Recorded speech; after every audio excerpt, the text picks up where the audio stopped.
KPCC രാഷ്ട്രീയകാര്യ സമിതി യോഗത്തിന് പിന്നാലെ സംയുക്ത വാർത്താസമ്മേളനം ഒഴിവാക്കിയതിൽ നേതൃത്വത്തിനിടയിൽ അമർഷം പുകയുന്നു. കോൺഗ്രസ് തലപ്പത്തെ ഭിന്നത യുഡിഎഫിന്റെ കെട്ടുറപ്പിനെ ബാധിക്കുമെന്ന വിമർശനവുമായി ഘടകകക്ഷി നേതാക്കളും രംഗത്തെത്തിയിട്ടുണ്ട്.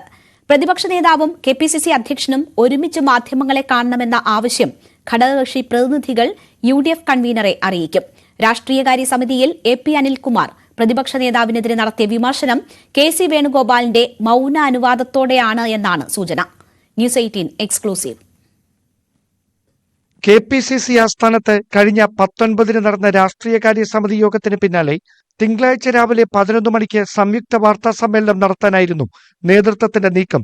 കേരളത്തിന്റെ ചുമതലയുള്ള എഐസിസി ജനറൽ സെക്രട്ടറി ദീപാദാസ് മുൻഷിക്കൊപ്പം കെപിസിസി അധ്യക്ഷൻ കെ സുധാകരനും പ്രതിപക്ഷ നേതാവ് വി.ഡി. സതീശനും സംയുക്ത വാർത്താ സമ്മേളനം നടത്തുന്നതോടെ പാർട്ടിയിൽ അത് ഐക്യത്തിന്റെ കാഹളമായി മാറുമെന്നായിരുന്നു വിലയിരുത്തൽ.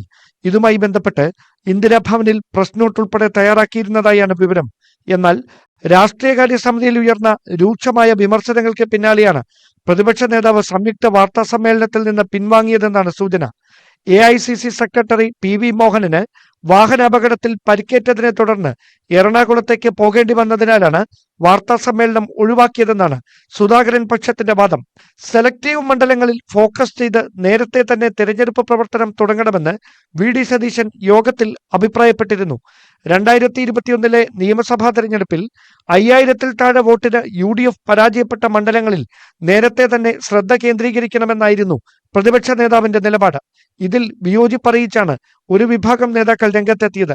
മുഖ്യമന്ത്രി കസേര ലക്ഷ്യമിട്ടാണ് വി.ഡി. സതീശന്റെ തന്ത്രങ്ങളെന്ന നിലപാടിലാണ് എതിർചേരി. അതേസമയം രാഷ്ട്രീയകാര്യ സമിതിയിൽ എ.പി. അനിൽകുമാർ പ്രതിപക്ഷ നേതാവിനെതിരെ നടത്തിയ രൂക്ഷ വിമർശനം കെ.സി. വേണുഗോപാലിന്റെ മൗനാനുവാദത്തോടെയെന്നാണ് സൂചന.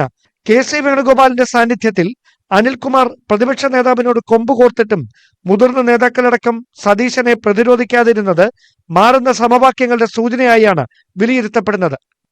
അനുകൂല രാഷ്ട്രീയ സാഹചര്യം തമ്മിലടിച്ച് നശിപ്പിക്കരുതെന്ന വിമർശനവുമായി ഘടകകക്ഷി നേതാക്കളും യുഡിഎഫ് നേതൃത്വത്തെ സമീപിക്കാൻ ഒരുങ്ങുകയാണ്. തിരുവനന്തപുരത്ത് നിന്ന് ഡാൻ കുര്യൻ, ന്യൂസ് 18.